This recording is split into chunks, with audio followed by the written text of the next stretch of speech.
back from the accepted royal wedding. Sandra The and accepted Kaelyn royal wedding. have finally tied the knot. And now we are coming back to have a nice chat about post-literary society. The death of reading and literature as we know it. I'm actually very excited about this. I have a lot of thoughts about this topic in particular. Yeah, I do as well. I have a lot of notes. So let's dive into, first and foremost, the announcements. It's very similar to our last episode. We have two major announcements, which is that we have our back to school weekend, which is September 4th and 5th. These are events to prepare anyone, any lifelong learner, to prepare for the back to school season.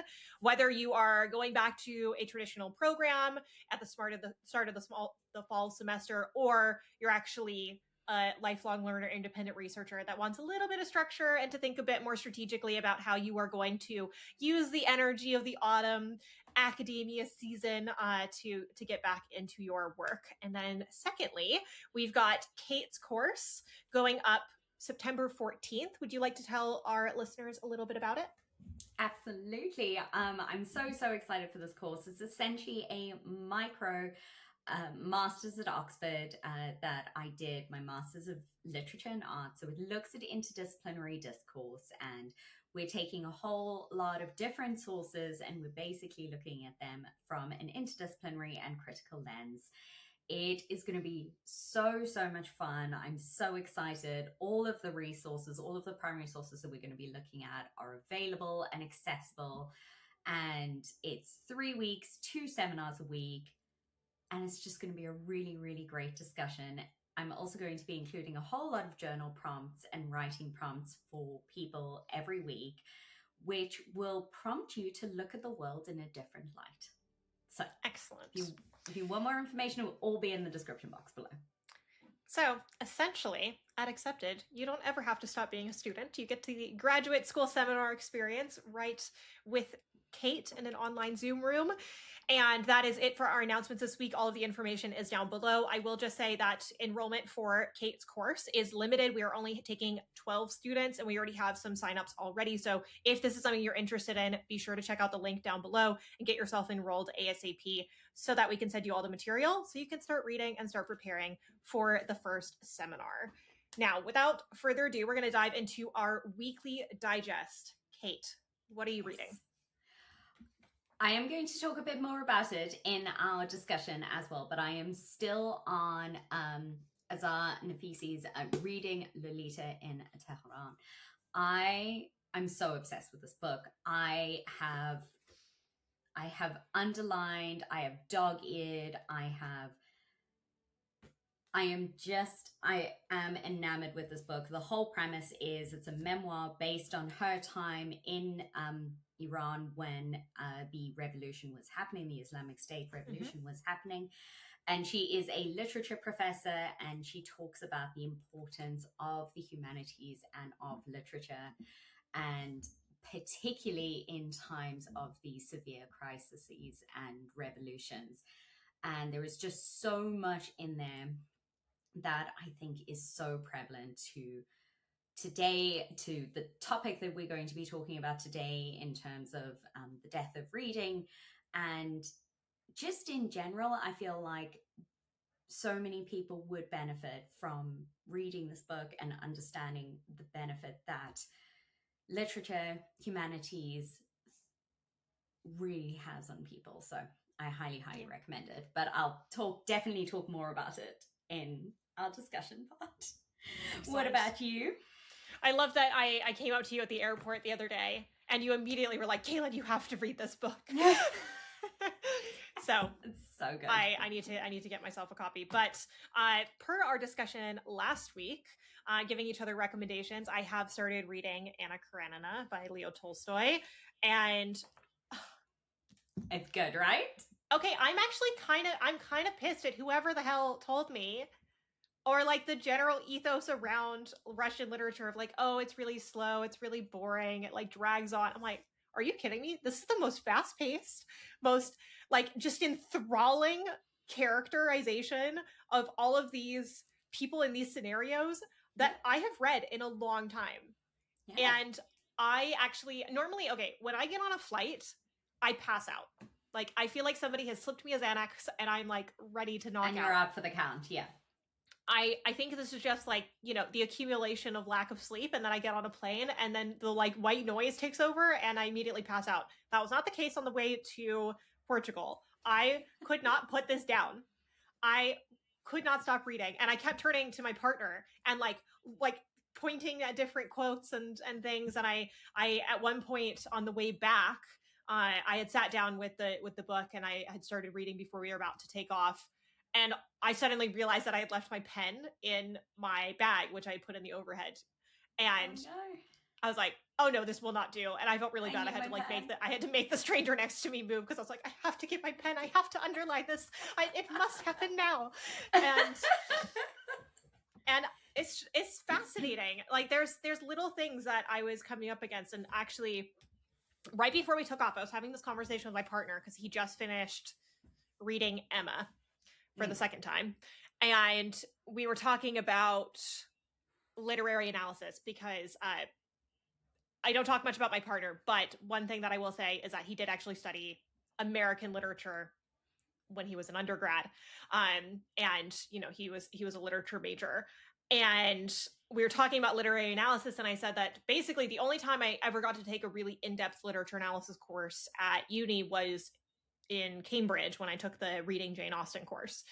And in a way, like once you have the framework or like the devices by which to analyze a piece of text, you can't ever unlearn it. Like you can't ever unsee it.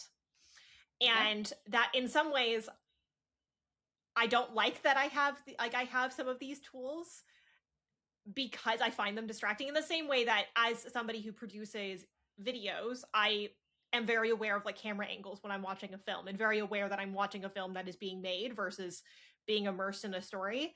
And so we're having this kind of debate about the values, or the like mild frustration that I have with having these frameworks. And for example, the same goes for history. And I had made this comment to him about how sometimes you just want to read a book for its own sake, and you want to be immersed in the story.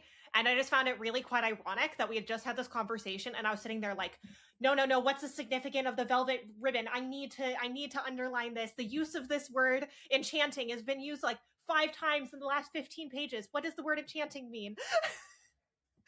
And I just found it quite funny, ironic that we had just had this conversation, and yet I was sitting there like, I was like, no, like Leo Tolstoy's use of like the gaze and the glare to communicate emotion, I can't unsee it. And I find oh, sorry, please. I have so many notes, and I'm really excited to keep reading, and also to actually write it's not going to be a review, but like basically I want to write a mini essay about the experience of reading this book, because it is it's been a journey, and I'm only 120 pages in.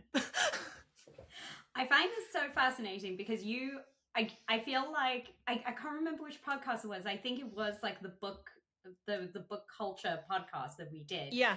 And you asked me, did I ever just read a book for reading's sake, or like did I always have my literary brain on? And I think I said to you, well, I always have my literary brain on, but I love it so much. I love that literary brain. Like I love being able to get into a book and really analyze it and see the complexities in it, because when you see those complexities in it, you really you see the mastery behind the work, and you see the care and the dedication that's put into it, in the same way I think that you would see, the care and dedication that's put into a film or into anything like that. And I think this is so important. And I totally get, like, obviously reading just for reading's sake and just enjoying it. I mean, I do that too. But there's something really beautiful about being able to just read and uncover those puzzles as you're reading it. And I'm so happy you're having this experience. Yeah, there's like sections in here, because to be honest, I didn't see the publication date before I was reading through. and in a way, like, I don't actually want a lot of background yet. I don't want to know like which of like in his publications, where it sits, what kind of time, like exactly what kind of time period he's working with, because as a historian, I kind of want to use context clues to like work it out. And I'm like working through the beginning, and I'm like, wait, when was Marx published? When is Das Kapital? Where does that what role does that play in this grand scheme of things? And then, you know, like mention of the word communism, etc. throughout. And this is an area of history that I'm not familiar with, but I'm trying to use all these like little clues. It's fascinating. I'm so happy. It makes me so happy that you're enjoying it so much. I'm having a grand time, and I was really worried that I wasn't going to be able to finish this by September 8th, and now I'm actually concerned that I'm going to finish it well before September 8th, and I'm going to need something else to read before Rebecca Quok's book comes out. Once you've hit this, I think you can move on to something like The Count of Monte Cristo, because it's the same kind of vibe. It's so engaging, and you can just jump from one episode to the other, and it's brilliant. Well, so. I'm very excited. I am enjoying it thoroughly. Your recommendation was well founded. One thing I can do very well is recommend a book. You can do many things very well, my friend, but that is one that is certainly a talent. So thought of the week. Oh, thought of the week.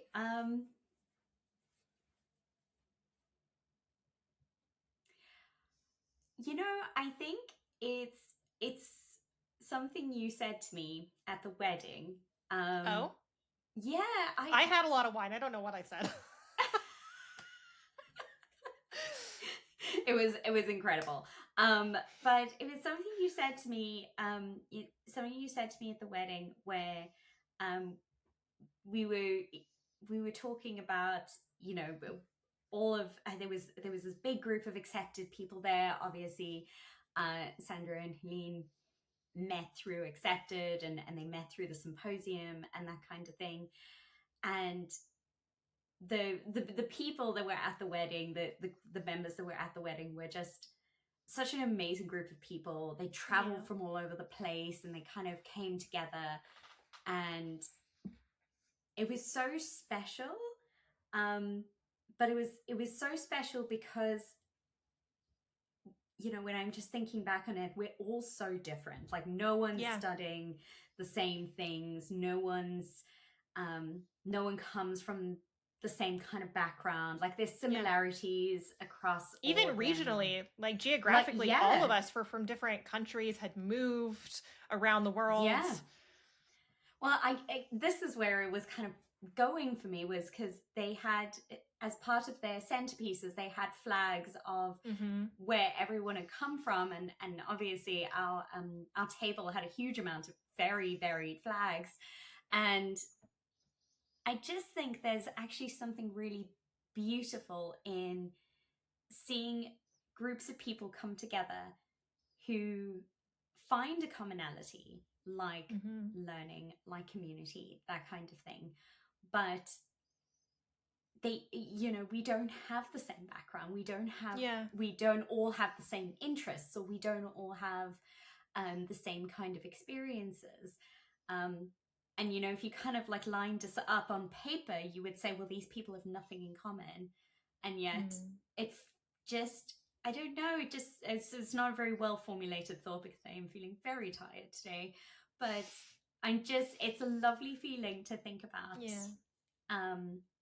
The community aspect of embracing differences and embracing different ideas and perspectives, because you find the most wonderful connections that way.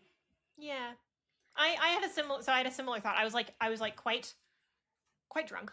And I was sitting on the floor with Ash. I had just danced my absolute heart out, and I was sitting on the floor as I do, and I was like looking at all of you dancing, and I was like getting like teary-eyed, and she's like, what's going on?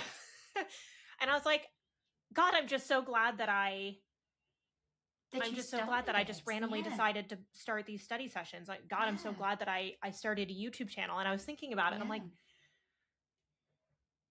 the amount of people that just, they see like social media or building a personal brand as like, oh, it's only for, professional benefit or for monetary benefit.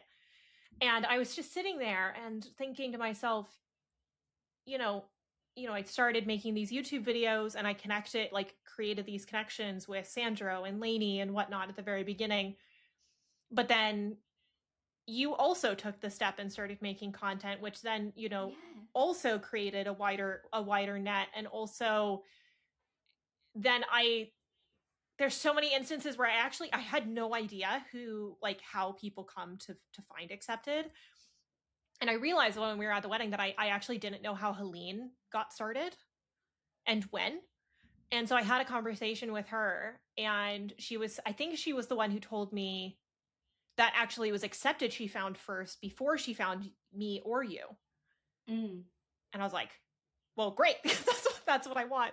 I want people to find accepted on its own in a way. And yeah, I just think that there's so much invisible value to it's not just being online. There's also just so much invisible value to like being kind, to having these connections, to building community, to encouraging connection, and to showing, like, I think in showing up vulnerably online and sharing the ins and the outs and the challenges. Accepted, I think, is quite special because it's not just a creator or two creators that's like this weird kind of monolith of like a perfect example. Instead, we're in the weeds. We're in the mud with everyone, trying to figure out our own intellectual journeys. And I think that that's what makes it so special. And so the thought or the lesson that I keep kind of coming back to is just how simply important it is to put yourself out there vulnerably, to put yourself out there as yourself. Because the other thing is that if I hadn't been my great big nerdy self on the internet, I wouldn't have connected with you or with somebody like Lainey. If I had tried to, put on a little bit of a facade or a little bit of a bit of a mask, as I see people do, then we wouldn't be able to connect on that level. And just to be surrounded by so many people that like I just have so much admiration and love for, and see that, just these little threads that like brought us together. And it was just very special. So my lesson is like, put yourself out there there as yourself. And it reminds me of that Taylor Swift song, Invisible Thread. Yes. Yeah. And, mostly people like assign that, like that kind of concept to romantic love. And I just think about how it's actually also been such a web of platonic love as well. So yeah, that's absolutely my thought. I love it. It's such a lovely thought. Sorry, there goes my dryer, which you're probably going to hear on the recording. I can't hear it. It's all good. Okay. It's all good. So, Cait, what's your favorite of the week? Oh, my favorite of the week is that it is finally raining. Yes. I love some rain. Oh, I'm so happy. It's been raining a lot today. It's stopped now, but I woke up this morning and I went downstairs and I let the dogs outside, and it's one of my favorite things to do in the morning is to open the door to our back garden and just breathe in the country air that you get like sort of first thing in the morning. And this morning when I opened the door and I let the dogs out, this rush of cold air came onto my face and into my nose, and it wasn't like a spring cold, it was an autumn cold. You could tell the difference straight away. It was almost more metallic, more icy, more clean. I don't know, but it wasn't that kind of hazy summer Yeah. summer cold in the morning that you get. And it was just beautiful. Absolutely beautiful. I mean, I know we've still got some warm weather coming our way. I'm not one of those people that want to be like, I really wish that summer would get over so we can like get into autumn, even though I love autumn. It's my favorite season. I don't want to wish time away, but it was a beautiful moment that, and one of my favorite thing this week was having that first sniff of autumn. I love that. Yeah. What about you? It sounds very silly, but like having a pen at hand at all times. Yes. To write in my book, to write in my journal, whatever it may be.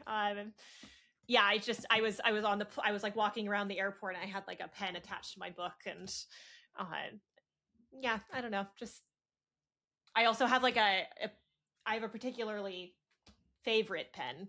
I use the Pilot G2 0.38 millimeter. You can only get these in America. I have tried many a 0.38 millimeter gel pen since, and this still reigns supreme in my mind. And I cannot stand writing with anything else. So that is my favorite of the week. Just an oldie but a goodie. An oldie but a goodie. I love that. I'm a pencil annotator, so I've always got a pencil stuck in my book. Yeah. Oh, fair enough. Oh, right. So it's now officially time for us to move on to the seminar discussion. I think this is the shortest weekly digest that we've had thus far. I'm so proud of us. Like, I really love the long episodes that we have, but at the same time, I feel like we're really getting into it. Like, we're real snappy. We're getting snappier. But we'll be back in just a moment, folks, for the seminar.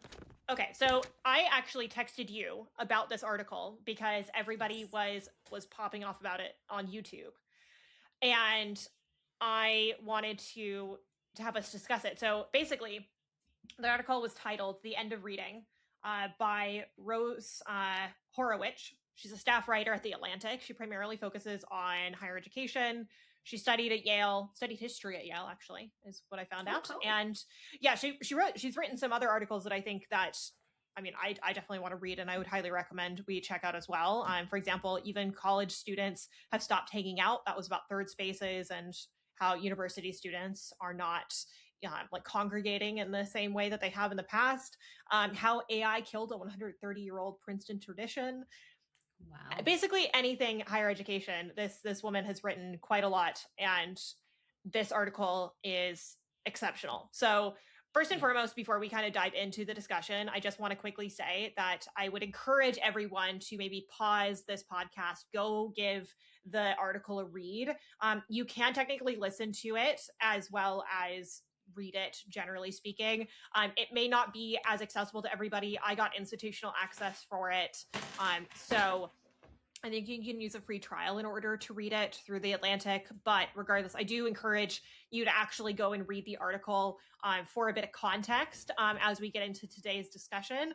But without further ado, Cait, what's your immediate reaction to this rather complex piece? My immediate reaction to this piece was, I suppose a part of my reaction to this piece was, well, yes, of course. This is something that I feel like I have been aware of or conscious of in social media spaces, in, you know, some of the discussions that I've had, and again, I think this is coming from someone who is a student of literature. So I come at it from a very clear sort of aspect of, when I did my undergrad certificate, for instance, we were expected to read these difficult books, and we were expected to comprehend them and to digest them. And this wasn't that long ago. I mean, I did my undergrad certificate maybe 4 years ago.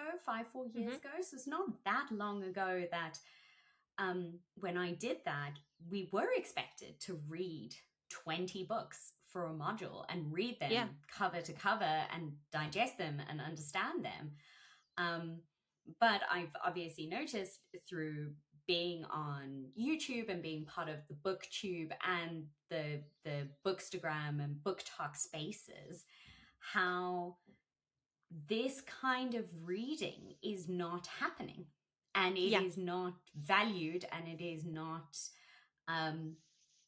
being promoted.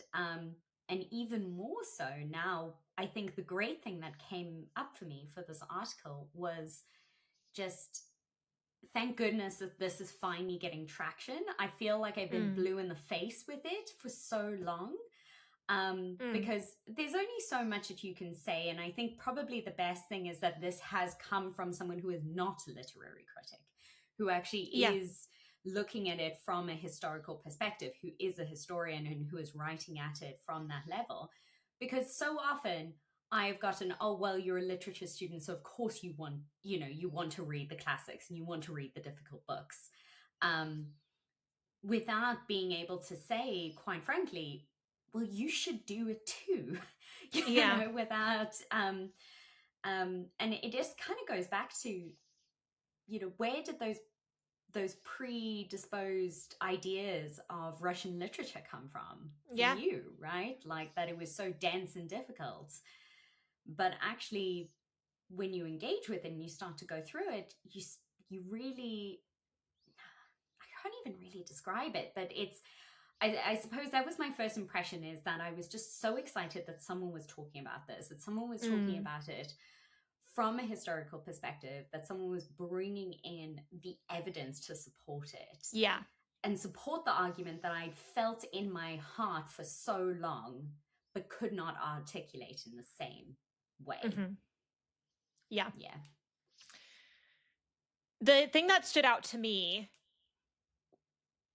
is I think I've been relatively aware that algorithmically I am fed a lot of content from people in generally intellectual spaces, so not just academic spaces but public intellectual spaces, in which case this has been a discussion since COVID.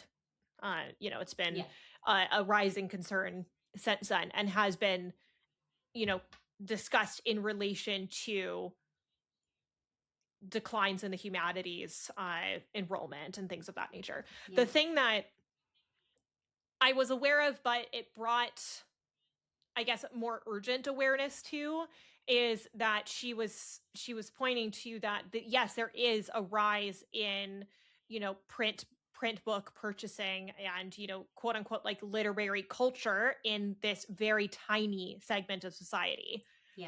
And I think I was aware of that to an extent, but to see it in statistical terms, to show actually no, like there is a very tiny minority that is engaging in this and is discussing it. Because my algorithm, it feels like everybody and their mother is currently reading East of Eden and doing like a book club and reading through it and writing essays and whatnot. So my personal, I guess, community online doesn't address a lot of the issues that we're seeing online. And I also stopped teaching undergraduates right at the time when I think it, according to my friends who are currently TAs, when it was starting to like noticeably decline in terms of how students are engaging with the text. I didn't experience that when I was teaching at Yale. I think Yale students are a relatively unique breed of student, but even then it was still, you know, still just before or just on the cusp of when ChatGPT really came online, and it wasn't as much a discussion point in the department as I was aware. And so I guess, and in addressing my own media literacy, of being aware that, you know, I'm in this very tiny kind of subset of discussion, and so therefore my view of what's happening in general popular culture is quite limited. Yeah, just like it shined a light on it in a way that I was like, okay, I need to address this a bit more, because like I am currently speaking to a lot of people in this space and I have very little awareness of what's happening beyond it. And yeah, just made me also aware that like I don't typically read like public print news as much as I do like private and independently published news, which Yeah. has its, you know, has its ups and its downs, but I think that it definitely needs to become part of my daily diet again. Yeah. I find this really interesting because I think, and I want to get into kind of the smallest subset of people that are reading and that are engaging in Yeah. that, because I think it's an important point for us to dive into. What I'm finding, what at least I found when I kind of started my YouTube channel and when I kind of started engaging in the book space, Yeah. is that there is a sense that, and I got so many comments to this effect when I started talking about books online, because I have always been a classics or a literary fiction reader, and whenever I read a book, I like to think that I do always analyze it, and I pull out the bits that are interesting to me, but it's not just like the plot points, and I'm not reading, you know, I'm not always reading for fun, although obviously that does happen. One thing that really struck me when this kind of started gaining traction, and the whole idea of bookish communities, online bookish communities, and things like that, there was a lot of negativity that Yeah. was thrown towards this kind of literature for being pretentious, and for and you know, for just promoting the canon of literature, which I think is an important discussion to have, because Yeah. obviously the canon of literature and the classics around literature are very much based in sort of a westernized ideal. Yeah. And even when I would read something that was potentially controversial, the amount of hateful, genuinely hateful comments that I would get for reading something like that, just considering even reading it, not even the fact that I did read it. Can you give an example? One of the books that I read when I was younger was Ayn Rand, The Fountainhead. I've read her entire canon. I've read The Fountainhead, I've read Atlas Shrugged, I've read Anthem, and I've read We the Living. We the Living, which is her basically semi-autobiographical novel, is probably one of the most tragic pieces of literature I've ever read. It's very, very thought-provoking. It's very evocative. And to this day, I stand by the fact that this is probably one of the books that will continue to make me cry, no matter what. Anytime I mention Rand on my YouTube channel, I would get the most hateful comments. Yeah, she is polarizing on the left. She is very polarizing, and understandably so. She's not a good person. You know, as a personified person, she's not a good person. Her ideologies that she purports, her philosophies that she purports, are inherently really problematic. And yet there is something to still be said, that we need to be critical of these works. We need to read them in a critical discourse. And this is something that I'm really coming up with this book, is this idea that literature is not meant to be polarizing. Literature is meant to live in the gray. And the reason it's meant to live in the gray is because humanity is not polarizing. No one human is purely good or bad. There are always aspects of perspectives, and there's always aspects of experience that mean that people are complex. And the only way that we can really engage in that is when we read widely and we read different things. Yeah. I'm going to get off my soapbox because I can really go on about no, this I think it's important.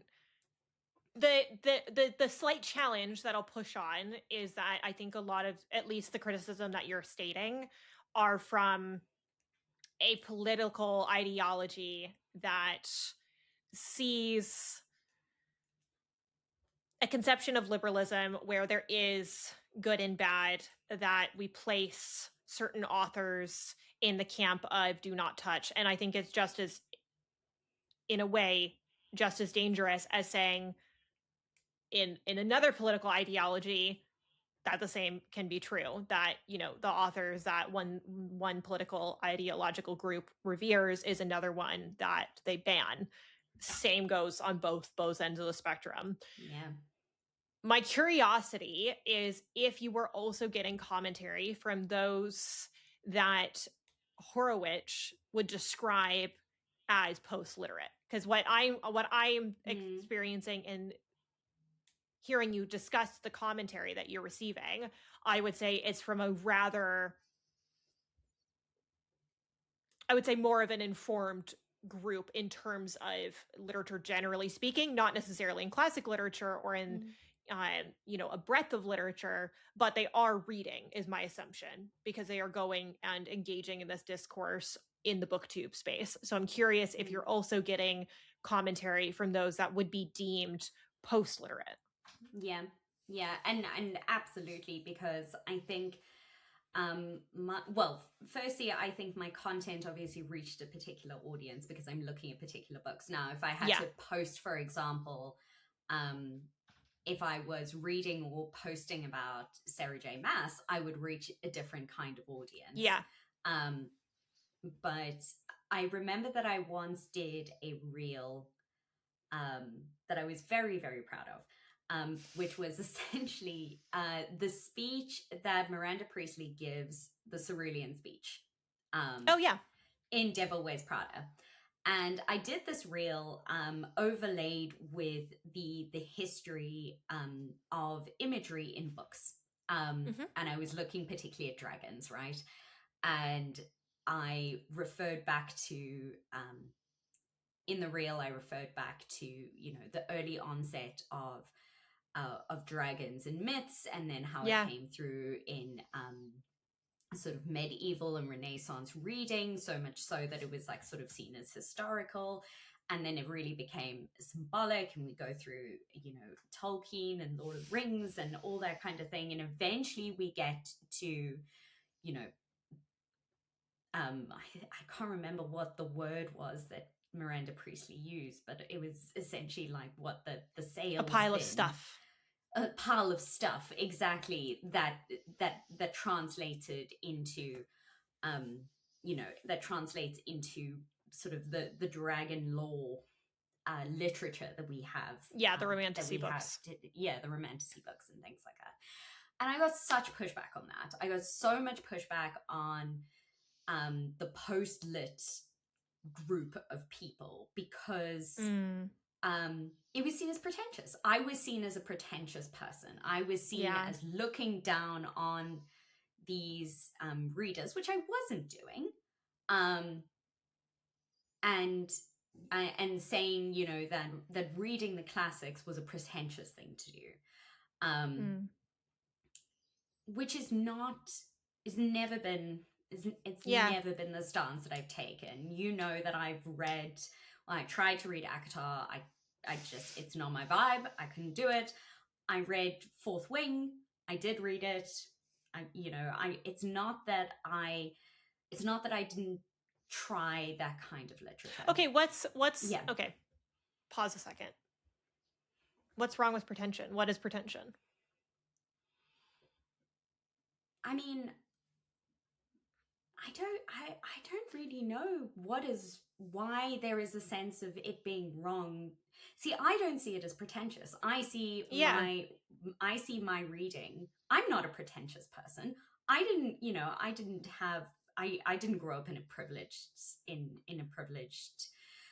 family. I went and did my master's at Oxford. I paid for that myself. you know, it's Yeah. from working. I don't, it's not family money or anything like that. I don't think that I don't think that you need to explain yourself in that way, so much as the challenge being that, in again, we have literate and post-literate society. We've got, you know, we've got those that are interested in literature as an art, as a form, as a practice.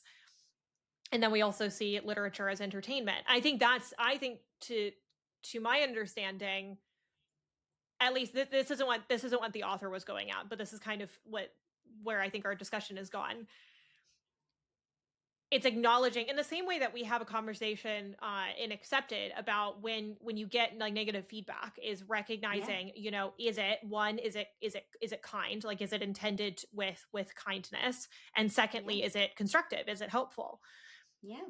That commentary saying that you presenting you know, showing the longer history of how dragons as a symbol, or as a character, or as a myth, has presented itself throughout literary history, that is, to my mind, one perspective, and somebody then reacting to that and saying that's pretentious, to my observation, is just someone who does not actually see literature in the same framework, and it is not seen in the same way. And to be honest, for me, I'm very much a historian. I have been told this by every teacher I've ever taken a class outside of history, that I don't know how to write a literary essay. I'm not a political scientist. I am very much a historian's historian.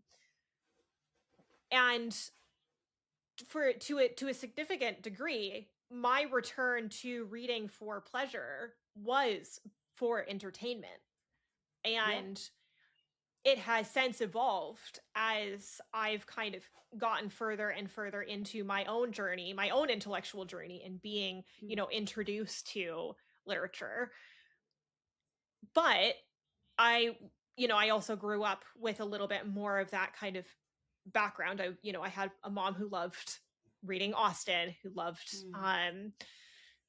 who loved talking about English literature. My grandmother actually studied English literature in China back in the mid 20th century.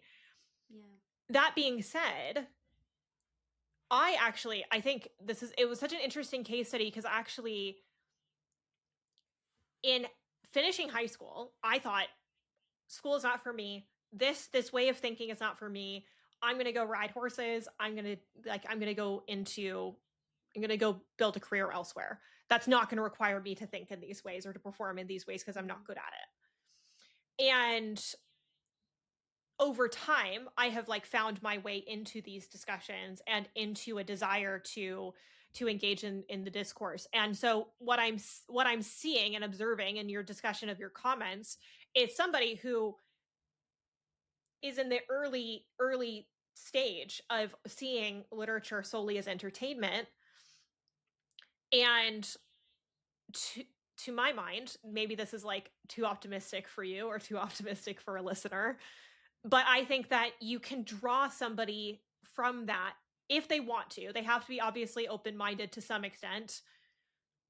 But I think that I would see that as a potential starting place in order to get somebody into the discussion. That video, yes, you might have gotten very negative reaction, but it might have also been the first time that somebody had ever even thought or considered the literary history and the mythology behind the presence of dragons in a novel or in history, or in art.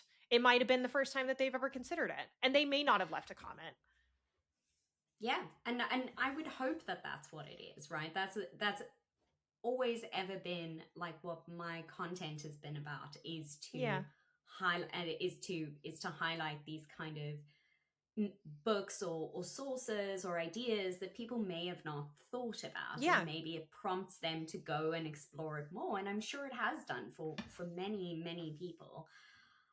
I think where I come from with this article in particular Yeah. is something about and it's something that you touched on, which I think is so important for us to look at, is the willingness to engage, because I think it's important. I think it's really, really important to, let me just formulate my thoughts here. I think it's really, really important that when we are when we're reading, when we're looking at history, when we're looking at politics, when we're looking at current affairs, when we're looking at the state of the world, the thing that came out of literature study for me was looking at things from different perspectives. Very key moment, like in Dead Poet Society, when Robin Williams stands on the desk and says, look at things from a different perspective. That's exactly what this is. This is exactly what literature teaches you, is to look at things from a different perspective. And that in doing so, we resist the idea of binaries. Yeah. Because binaries can result in censorship. Binaries can result in what we've seen with certain books being banned and burned and destroyed and things like that. Those are all coming out of binary perspectives. Yeah. And it's and so many people talk about this idea of assessing or looking at things, looking at the media, looking at social media, whatever you read online, thinking about it critically.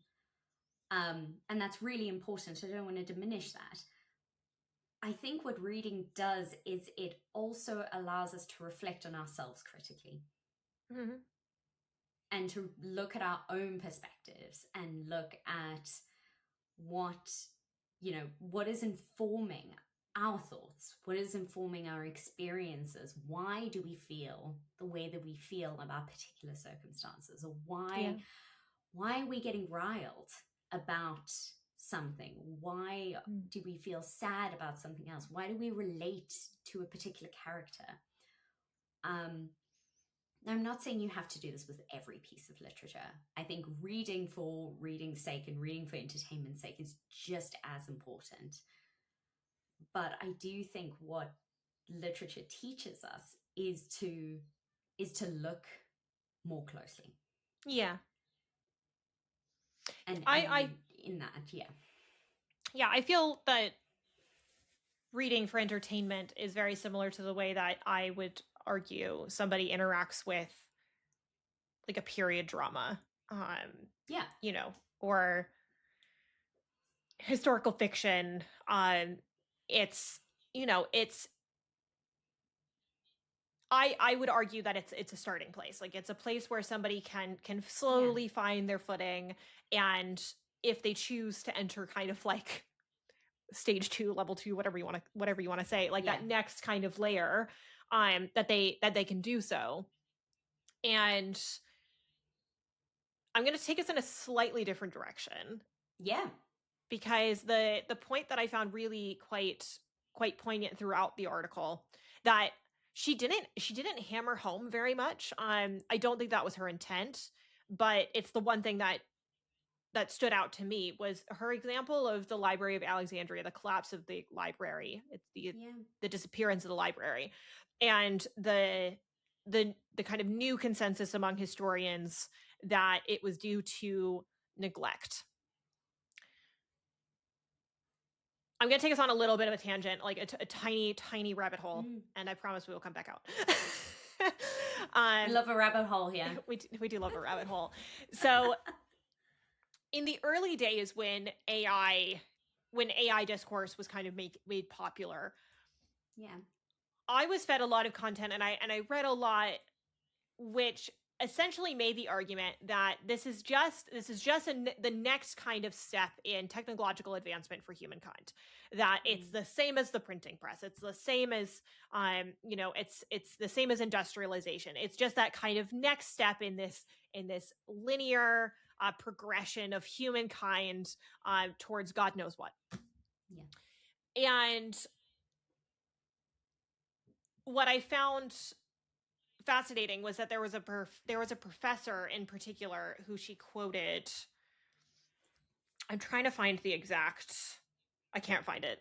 But essentially, she was talking about how he had this perspective initially that was like, oh, it's just this kind of like, it's just another tool. It's just like this kind of next layer of potential in terms of technology, that we've moved from media that is available on radio to the television to a handheld device, and now we've got AI, that this is this kind of gradual creep, and that he now disagreed with that perspective, that this is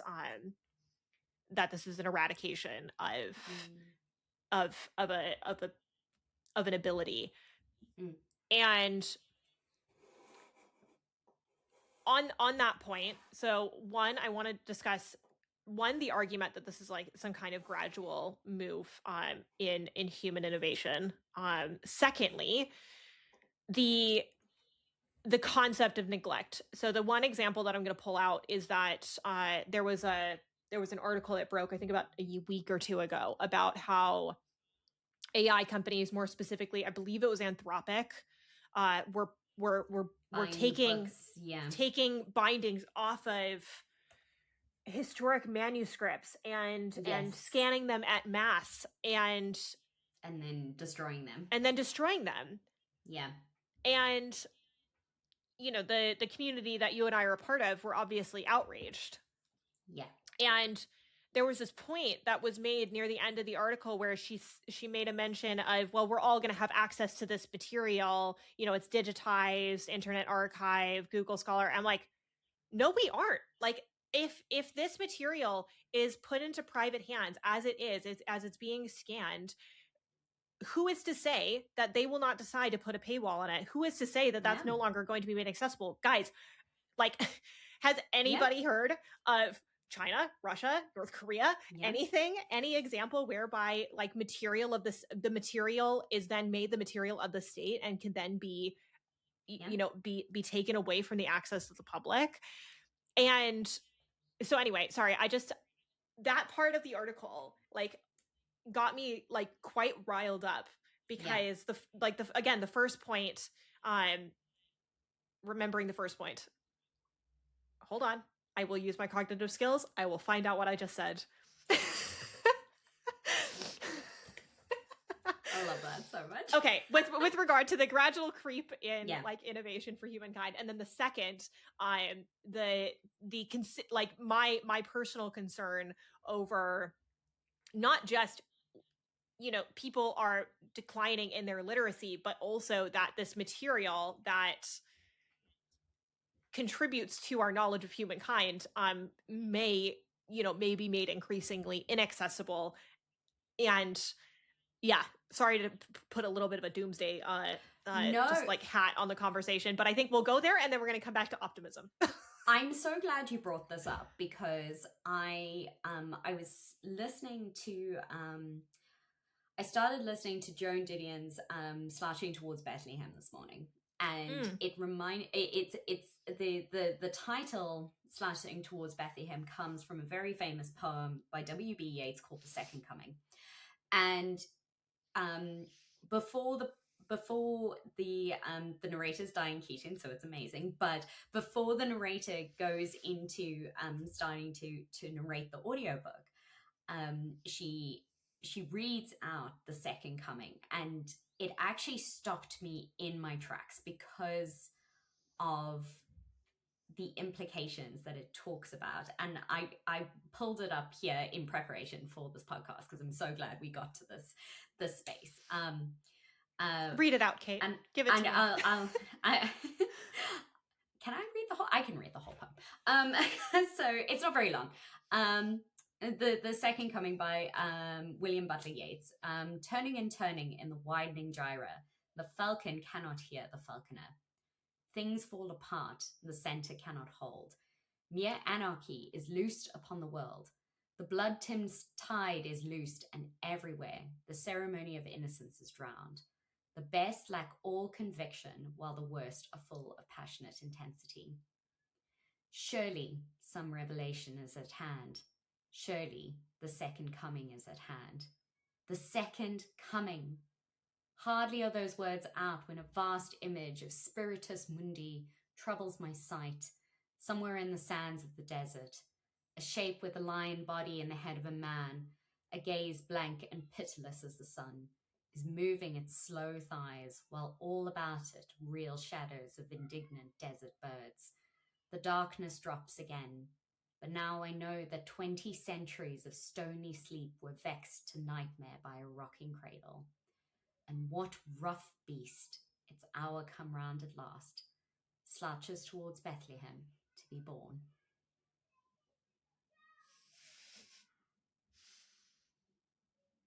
Yeah. Damn. Yeah. Yeah. I think the thing that I ended up highlighting on this poem is the ceremony of innocence is drowned. The best lack all conviction, while the worst are full of passionate intensity. Yeah. That is so poignant. I have this, so I've been working on this Substack article. It's been in progress for like 3 weeks. 2 weeks, 3 weeks, whatever it was.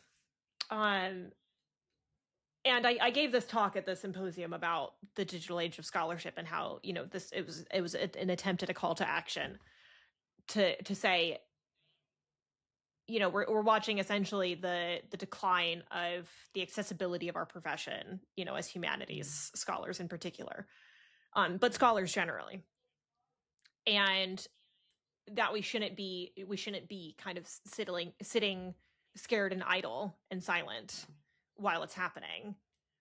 Yeah. And I've been writing this article about, you know, what do we do? How do we react to this mounting concern, and trying to get people to take more affirmative action, because there are so many loud actors that are in opposition to the humanities, the arts. Yeah. And that just reminded me of that. Yeah. I think it's one of those things that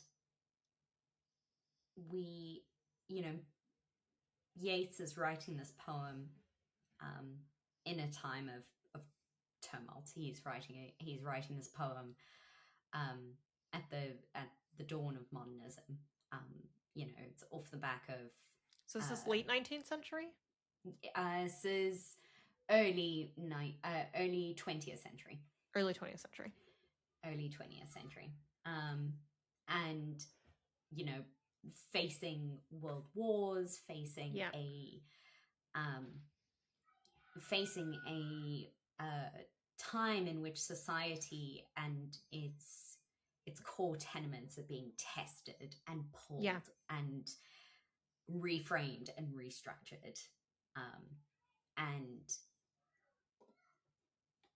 one thing that I think we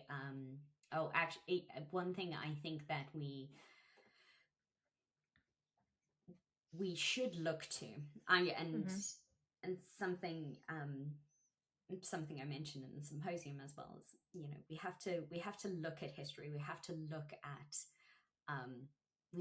at these ideas, because the people that wrote that, and Yeats, Eliot, all of these incredible philosophers, even, you know, Emily Dickinson, James Baldwin, all these people that we look at and we admire so much for the work that they produced, and we now consider part of the sort of classics canon, in inverted commas. You know, they were writing and they were voicing their ideas in a time where it wasn't always heard.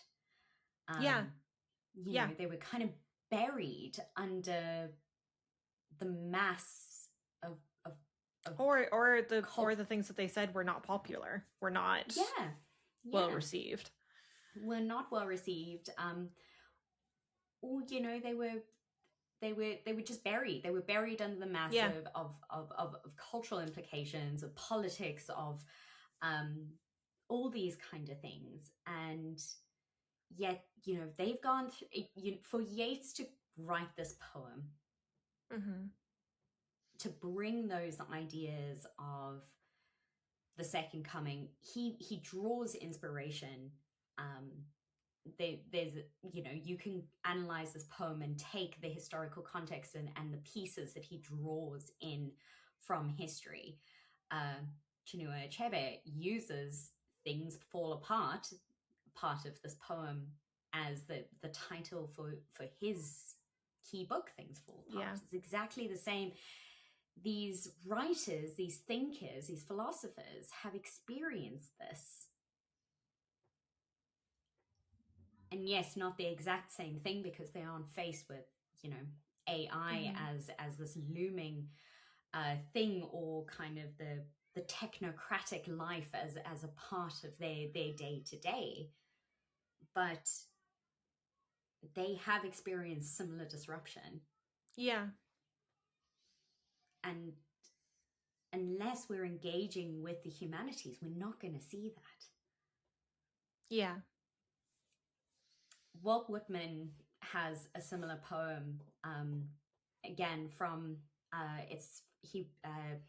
Robin Williams quotes it in Dead Poets Society, that you are here, that life exists, an identity, that the powerful play goes on, and you may contribute a verse. Oof. Yeah. I'm gonna cry. No, but I think it's an, oh gosh. I know. I'm a little over emotional because I'm also tired, but no, but I think it's an important lesson that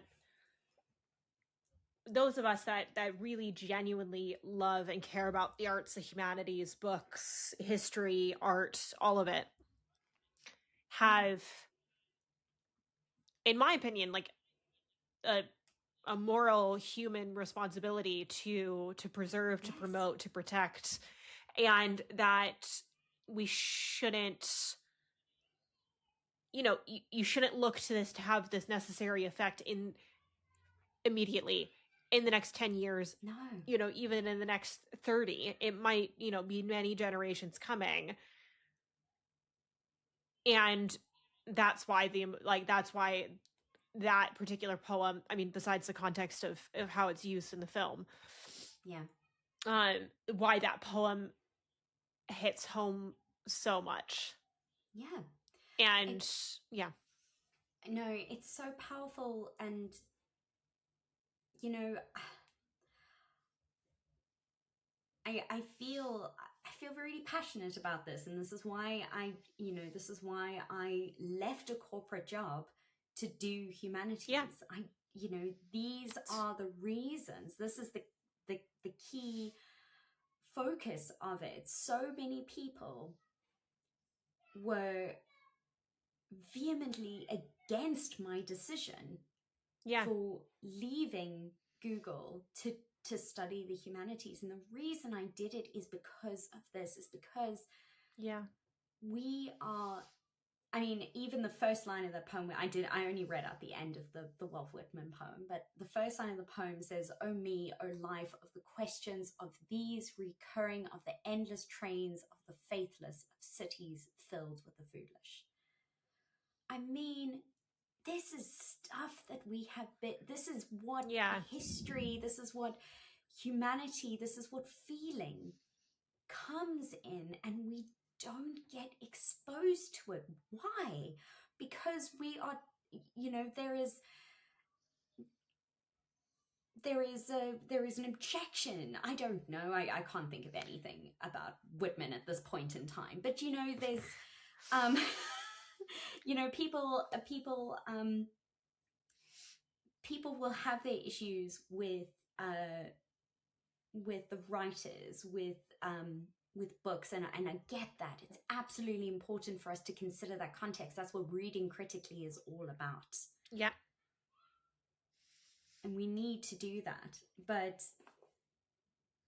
Nafisi has a similar experience when she is teaching The Great Gatsby to her class, because the response that she gets is that Gatsby and Daisy and all of them are immoral Americans. They're adulterous, and so, you know, Gatsby got what he deserved in the end.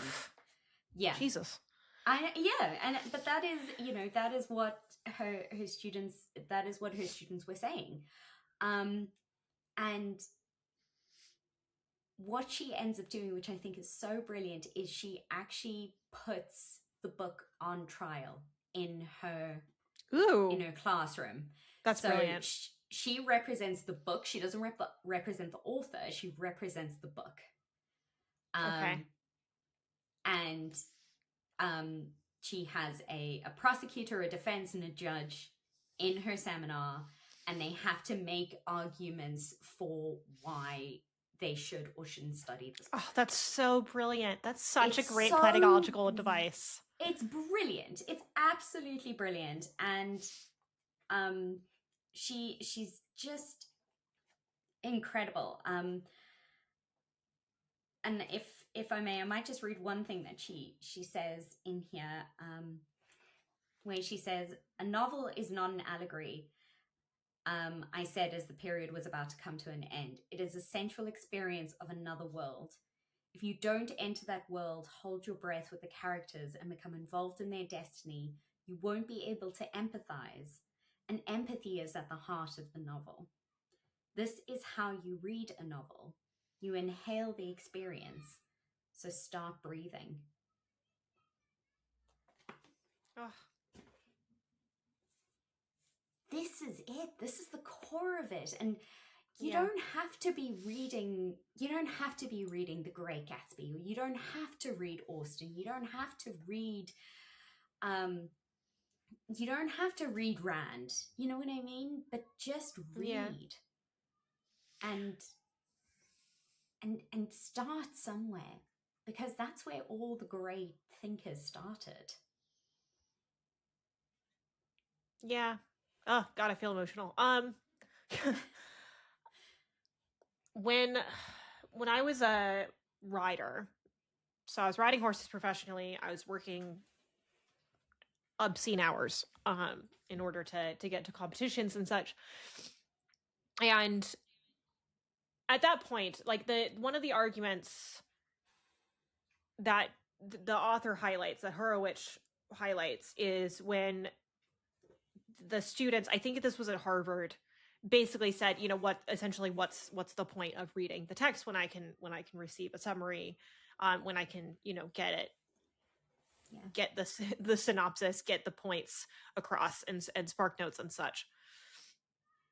And that part of the argument is that, you know, with everybody's, you know, crazy busy lives, like, how can we, you know, enjoy and, you know, embrace literature when there's so many other more attractive entertainment mediums? And she talks about film and short form videos and the kind of video format as being particularly enticing because it's so all encompassing.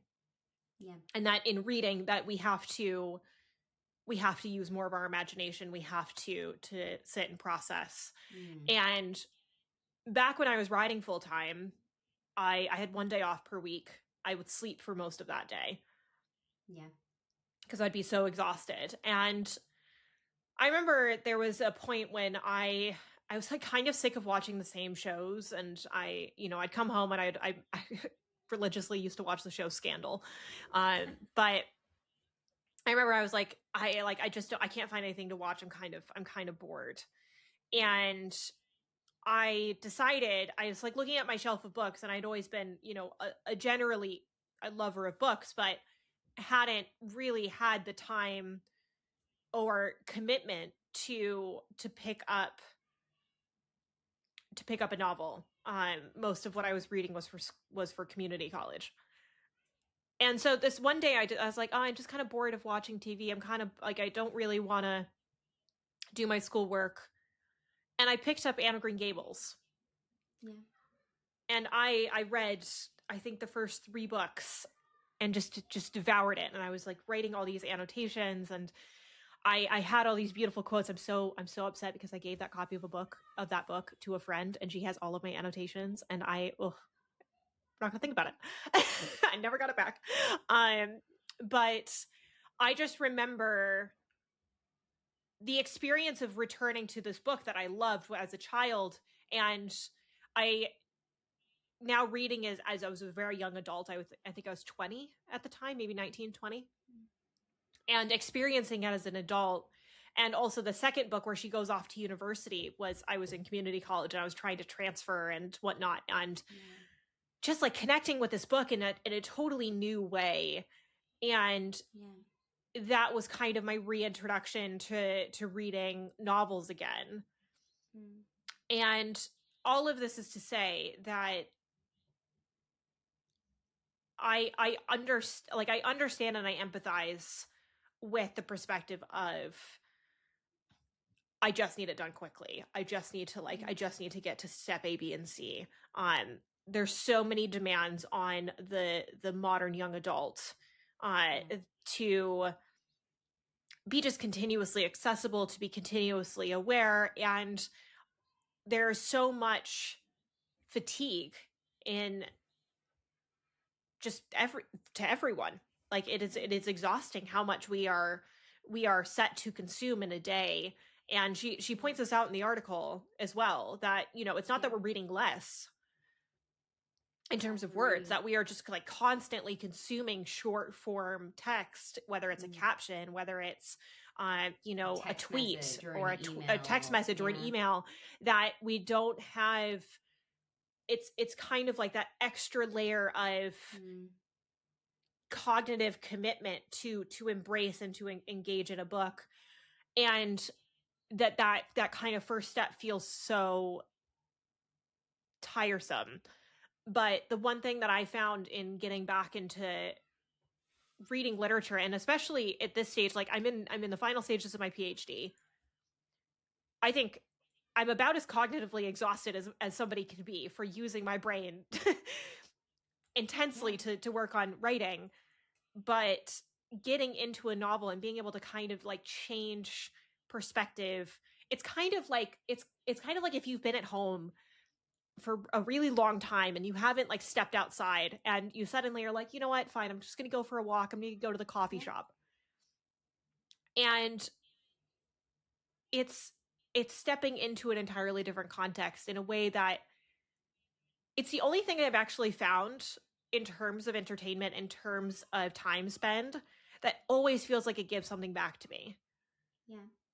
Like there's something about it that feels like this energy comes like pulsing back into your body when you actually get to fully immerse yourself in a book. Like we got to Portugal the other night at 1 a.m, and I still had a hard time putting the book down in order to go to sleep. And so I think that the message here that I'm trying to get at is, one, having a degree of empathy for those that do not feel like they can make that commitment, but how do we collectively encourage them to take that step towards reading, towards incorporating it into their lives, and recognizing that actually engaging in reading is something that is like actually it's such a nice refreshing step away from the constant noise that they're surrounded by.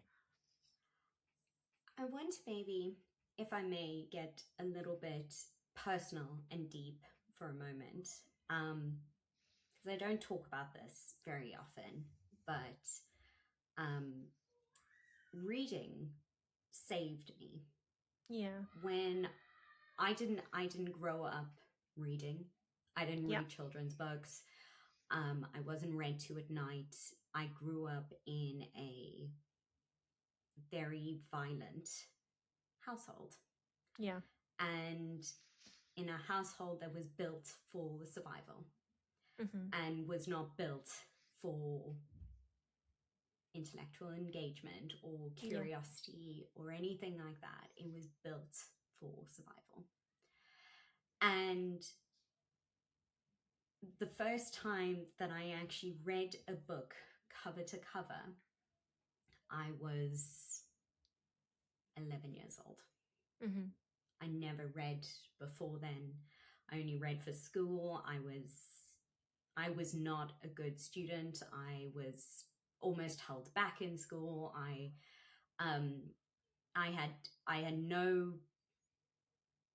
had no sense of who I was as a person. And my friend had introduced me to a book, and she was reading it. She was reading it with her family, and I'd gone to a sleepover at her house, and her dad was reading this book to her and her sister.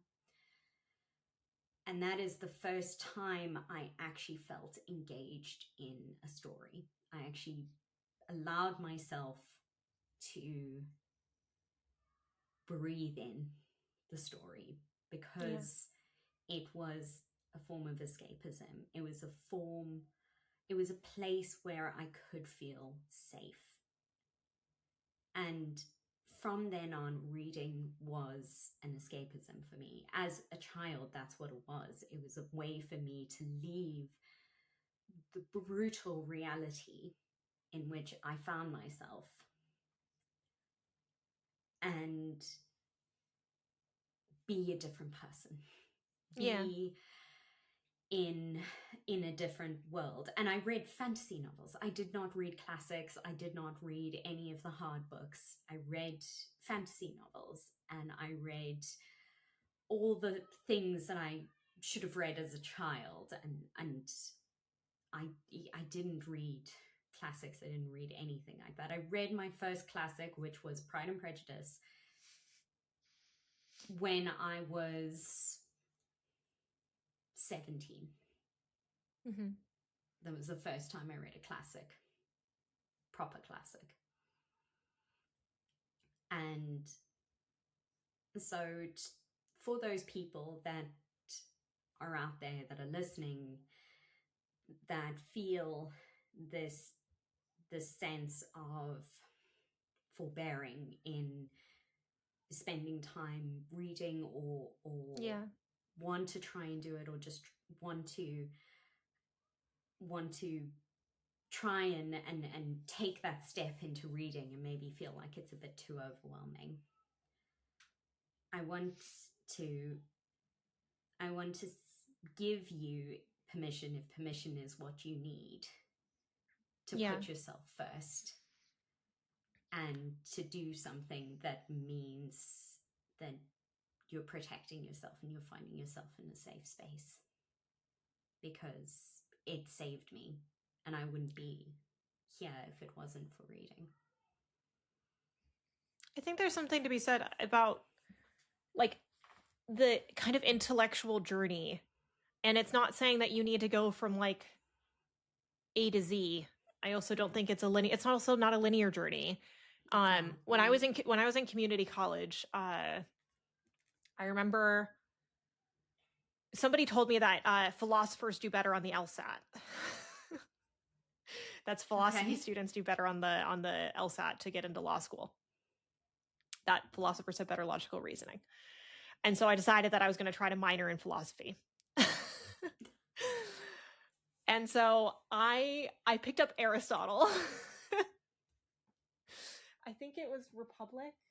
I can't remember exactly which one it was. But I remember I was sitting in my car outside of my parents' house, and I tried to start reading it. I was like, what the fuck is this? I can't, like, I was like, this doesn't even feel like English. How do I read this? Like, no context. It just felt so dense, and I felt so stupid. And then I remember trying to pick up, I can't remember which novel it was. It wasn't Steinbeck. Who was it? I cannot remember for the life of me. Oh, no, I remember what it was. It was Persuasion by Jane Austen. I hadn't read it before, and I was in community college, and I picked it up, and the first chapter is like all about her father.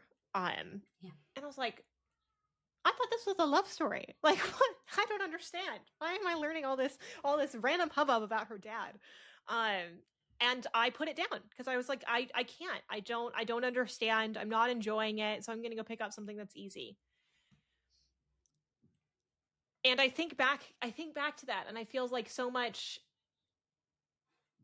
like just compassion for like community college me that just felt like I had to be smart. I had to figure it out. I had to learn how to read these books for, you know, young Cait, who was finding her way to a book for the first time.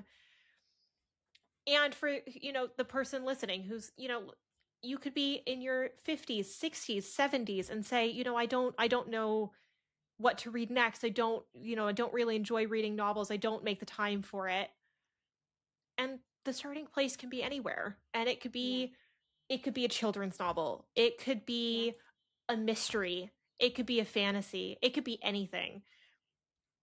The point being that as I was reading this article, I was thinking about, okay, how do I feel optimistic? How do we end this on a note that feels optimistic? How do I have a perspective as somebody who is a public intellectual, who is a humanities scholar, who is constantly being told from every angle that, you know, our profession is dying.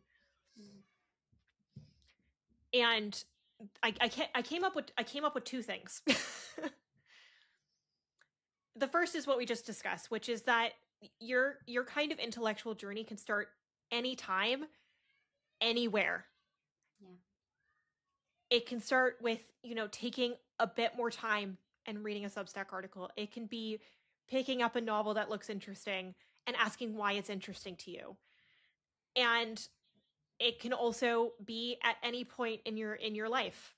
You know, I can't really remember reading for fun as a teenager. I had a really hard my teenage years were tough. Community college is when I started to kind of find it again. But I actually stopped reading novels for my entire time when I was at UCLA and when I was like in the final stages of transferring, because I felt like it was like a waste of my like cognitive time or energy. And I came back to it since I started my PhD. So you can start any time, anywhere. And the second thing that I came up with is that in a time when we are many are offloading their cognition and critical thinking to automated systems, where we are constantly bombarded with information and distraction and visual intrigue and this, that, and the other thing. Deep thinking, critical thinking is all the more valuable and is all the more dangerous.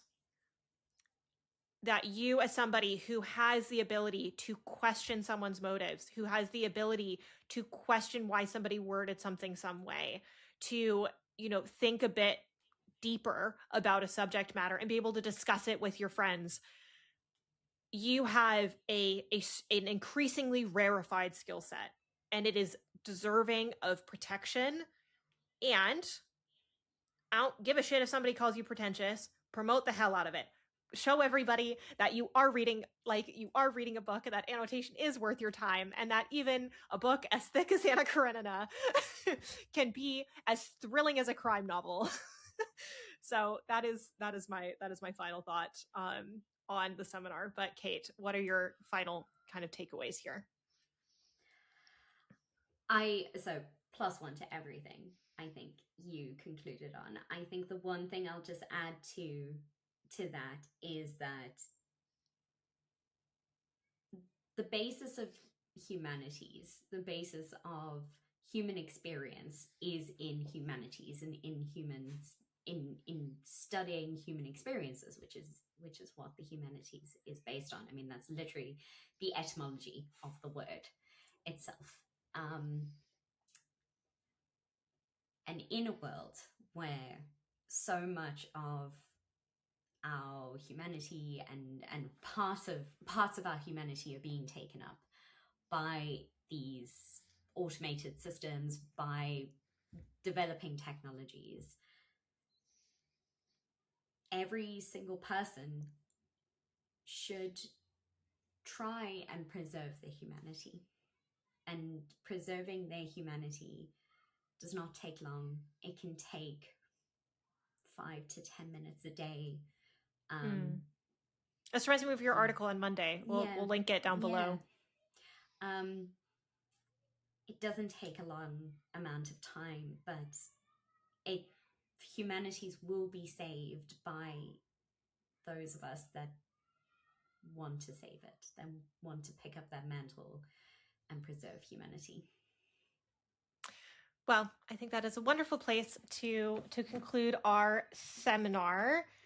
Now we are on to the letterbox, which is our listener mailbag. If you have questions for us that you would like us to answer at the end of our podcast, then be sure to leave it in a comment on YouTube or on Substack.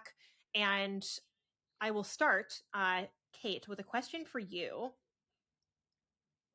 Ooh, okay. This is a very simple question. If you could go back in time, where would you go and why? Okay, and also I'm just going to add like a little caveat that instead of getting into the butterfly effect, you're just an observer. Like you get to like exist as like a ghost that just gets to walk around in this time period. Where would you go? I have to go to early modern England. Where in England though? Can you take us to a specific space? I would be specifically in London during Elizabeth's reign. Like just experiencing those thoughts. Actually, two places, same time period, but it's either London during Elizabeth's reign or it's Rome during the Renaissance thought. Yeah, just to observe, just to see what's happening. That's what I would love to do. Obviously, it's something that is based on my research. It's a time period I find fascinating. What would you be looking for specifically? Like, what's the first thing that you think you would pay attention to the most? Funny enough, I would want to actually spend time with like the working classes in both spaces, because I want to see, with the idea of, you know, what I know about the period now, we don't have much of a sense of what the average man is thinking. And I would love to just spend my time with, you know, the local blacksmith or the local baker, or very E.P. Thompson of you. Yeah, you know, just to kind of get a sense of what society is like. Are they having these conversations, or are they just going about their day normal without an awareness of all the bits and pieces that are happening around them that are going to enthrall historians and humanities students for years and years to come. Yeah. Where would you go? Where would I go? I specifically would want to be a fly on the wall in the Oxford Union for the first woman debating women's suffrage. Oh, yeah, that would be a good one. I also really want to go to early modern London, but because you gave that answer, I felt like I needed to diversify. The thing I'm very curious about, I mean, as a historian, obviously, I of this period, I study children and child labor, and so I'm very curious to see I want to see what the children are up to. What the kids are up to these days. I'm also very curious what people are eating. Oh, yeah. That's the one thing that I always come back to. I'm like, what's being sold on the street cart, and how does it Yeah. smell? Is it salty? Is it sweet? I want to know. Yeah. Yeah.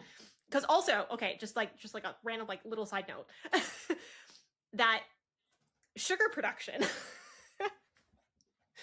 You know, like you were saying exactly what I was just thinking. I was like, sugar production was like, this is the very early days time for it. Yes. Yeah, this is the very early days of access to sugar, but you wouldn't have had access to sugar as you know, as a peasantry in No. London.